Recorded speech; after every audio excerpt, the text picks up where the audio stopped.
Ole masain SSC official website ssc.nic.in a hianin kan lu donani Google atangin hemi link hi ssc.nic.in hi kan chulu tonga ani lo pon hemi video description a po hianin link kada kan lo check out don ya tichuanin SSC official website a kan lu ta dinglam panga hianin login na tur lo oma username le password atanga login turani donani username le password kan chulu tanga kan login donani SSC official website a hianin username le password la siam lo kanomani chuanin hemi new user register now tia hianin registration kan tianga account kan siamanga ti chuanin username le password kan nei thei donani username le password siam dan shadu kanomani chuanin hemi video description a tho hianin a siam dan link kha kan lo upload towa khami video link kha kada boka kan lo check out ton nia tichuanin username le password kan siam ta a login option a hianin username registration number tuna kan muang hianin kan chulu tanga chimi zo chuanin password kan chulu le donani username le password kan chulu nuwa chuanin captcha hemi captcha code hi blank fill in the blanks hemi blank a hianin kan fill donani tichuanin login kan metanga dashboard kan account akan SSC dashboard kan account akan kan lu tanga phase 9 2021 selection post hemi hi kan enanga chuta chuanin apply print payment status tiang chi te khalo omani kan apply main kan share tu chu notification advertisement kha kan en chia anga yani ata kan post details ang chi kha oma notification hi kan click anga advertisement kan download donani una kan muang hianin advertisement hi page zale som pathum velania page nunglama page somret panga vela hianin post ruak te region te department ang chi te tin salary te tin post vacancy ang chi zong kha ain sia kani khata tang khanin kan en donani tin post details se kan click lenga hemi post details a hianin education qualification ang chi te tin a region azira post ruak ang chi kha kan en le thei donani region examination name ti lo oma select region a hianin video masama kan soita kan khanin a region so ma oma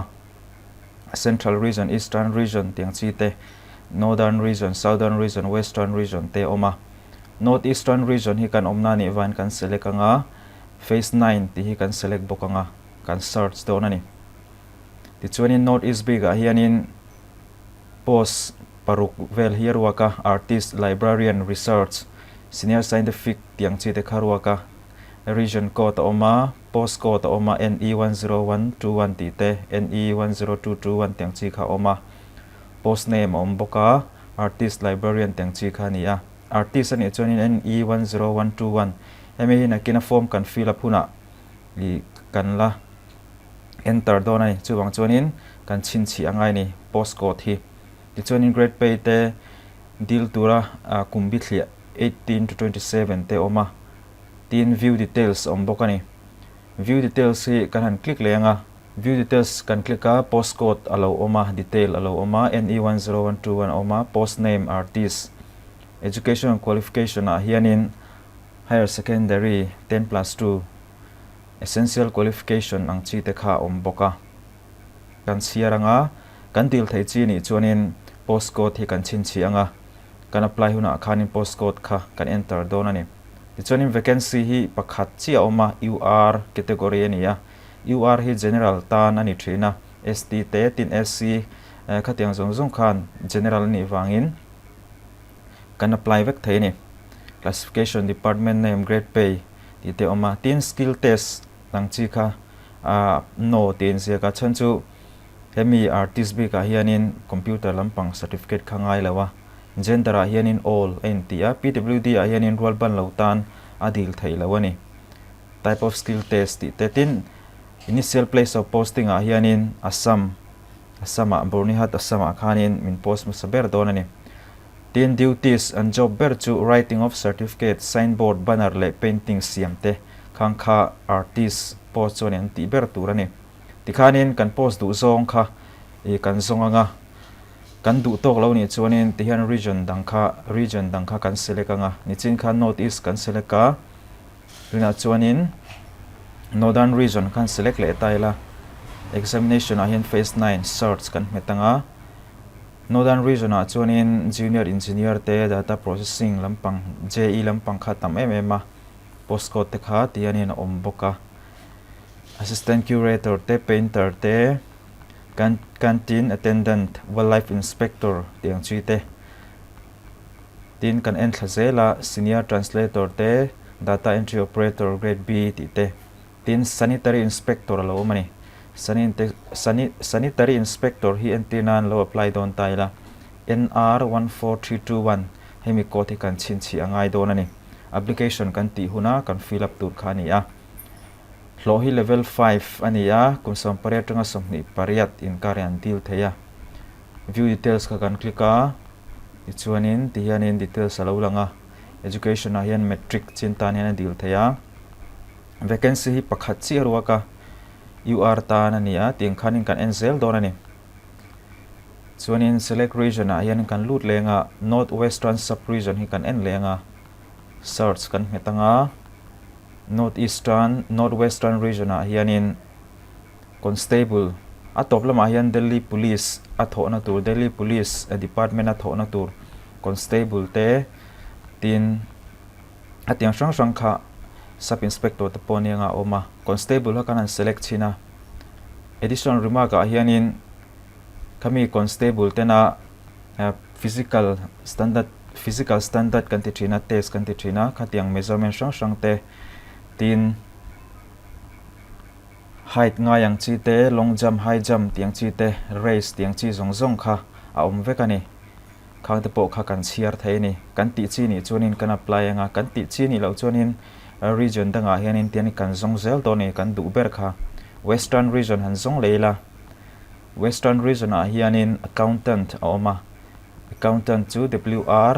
10921 ania pay matrix level 6 ania kumsom pare tanga somthum in karan deal theya view details khan click ila vacancy pakhat chi omai po hi atlem dewa close le maila region dang en le ila eastern region en le chinila chuta chuanin legal assistant te multitasking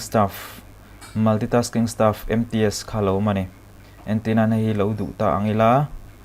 kumsom pare tanga somni panga inan deal theya tianin vacancy hi MTS hi lo tam mai ni zathum som kwale pariat lai ania ST tan po somni vacancy kharuak ve ni ichon ER postcode hi ER 10321 ania nga kha education and qualification metric ani bokani tikhan apoi taber jok chu hemi qualification essential a hianin local language for the state of West Bengal is Bengali tinitani keini Mizoram tan handil donila local language Bengali hi thiam ngai tinani a chuwang chonin hemi multitasking hi chu kan deal theile lawani northwestern sub region khan en le taila kata khanin Delhi police hawa khanin constable te head constable te ASI te katiang kha oma sub inspector computer SI hi deal don chin taila NW12121 hi kan chin chi adon ani tichuanin details kha kan click graduation and above graduate le chunglam tan chau khana deal theya essential qualification a hianin graduate degree ngai te tin computer certificate ngai ang chi te khatiang kha oma kan computer science computer application le ECE tan khana deal thei dona vacancy pasari arwaka ST tan pakhat ani boka UR tan pathum kumsom pareta ta somthum pani in karin an deal thei ani chuan typing skill test a hianin a dona hemia hianin chuan initial place of posting a Delhi tinia education mark a hianin china kan soeng khanin standard test ang kha dona ni tichuanin kan apply to dona nga dashboard a kan lutanga apply ti hi kan met dona ni tichuanin registration kan lo ti na khanin engmozat kha address ang ti chi te ming te kha kan lo fill up le ngai to lova 15 atang chi hin 15 number 15 atang chi a hianin region to which the post belong ti a hianin kan fill up tran don ani kan post du na kha northwestern sub-region ti ni hemi a hianin northwestern sub-region ti kha kan select don ani northwestern sub-region ti kha kan post du na ani wang khanin kan select anga postcode kha kan chin chi ani chin khan NW12121 khania NW12121 ania kan enthla charanga hetami NW12121 hemi hi kan chin chi kha kan select anga post name aron langani automatic in sub inspector computer ti kharon lang halani level of post graduation above ti nia chuanin exam center turkha preference number 1 a Mizoram kandanga Mizo kan ni wangin Mizoram NERI zol kandanga center 2 a hianin center 1 kan changlo ni chuanin kan naiber Silong emo Silchar ani lo pon Assam vel kan da le mai don ani center 1 2 3 kan fill up a whether you are an ex serviceman a hianin kan ni chuanin yes kan ni lo ni chuanin no ani maya ni chuanin no kan tika ti hianin whether scribe is required ti ngai lowa whether skill test required ti po hianin yes kha chu omsa nia ngai wang khanin medium of skill test a hianin hemi a hianin kan select anga English ti hi kan thlang don ani kan confirm le anga English kan select le anga whether seeking age relaxation ti nia kumsom pariat atanga somthum patni ani wangin tuna kan dil tur hi kumsom ni panga lo ni ta ila antenan age relaxation kha claim khera ngai lo ani ST ma ni la claim angai chuang lo ani ti chuanin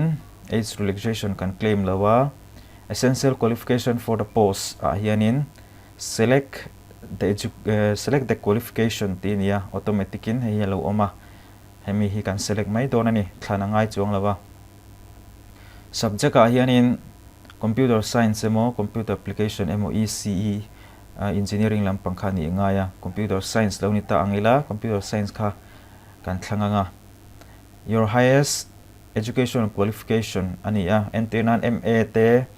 doctorate te po entina mai ma lo ni ta ila kha kan du chon kan ziak langa nga kan du lo chon kan ziak lang chuang lo ne thai ani details of work experience a hianin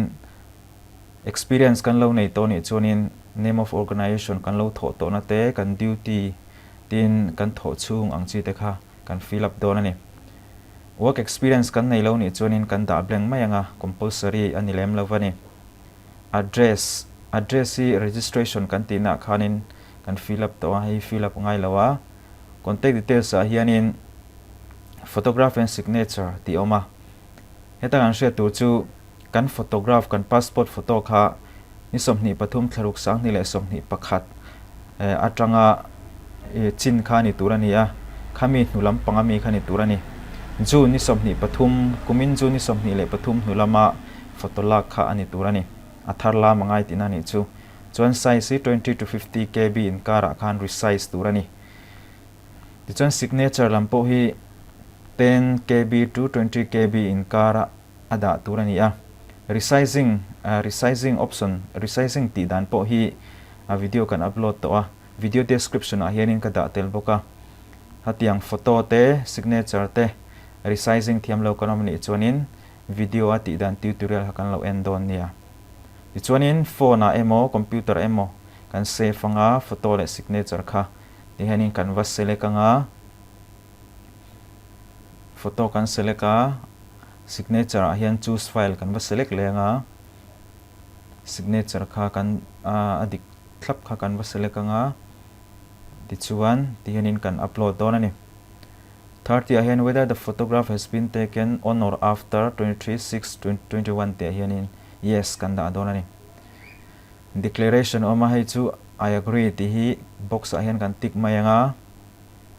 ti chuan captcha security code YTVUU ti hi kan type lut le bokanga chumi hnuah chuanin preview ti hi kan click don ani preview kan click ata chuanin registration kan tina kan fill up zong kha tianin kan enanga kan scroll thlazelanga diklo lai omem ti kan check anga photograph and signature te oma diklo om palani chuanin edit modify kan click anga kan siam thanga adik vekani chuanin submit kan click don ani kan reng tur chu hemi hi kan final submission kan ti ni chuanin kan edit thei to don lo ani chuwang chuanin kan edit ma kan submit ma in adikem diklo em ti ha check chian tur ani accepted application form is accepted ta in tia kan du chuan kan print theya ni lo pon okay kan met mai don ani ti chuan dashboard ta kan lut lenga nakin dewa entinan print lo du taila kami application form kha hemi print option a hianin kan lutanga ta chuanin region te post name te postcode level tiangchi kha oma print ti hi kan click anga start download kan tianga kan click don ani kan download don ani ti chuan tuna kan hmuang hianin kan download don ani nakina man na tur om takin ti hianin kan da tha kan save don ani ti chuan enter na mai maya admit card download hun lo ni ta ang se admit card download don huna chuanin heta option admit card a hianin kan click don ani kan account na kan login anga admit card ti option a hianin kan click anga ti chuanin a region azir khani address alo oma url a hianin kan region sang sang north east nge khating chi kha oma kan download to mai don ani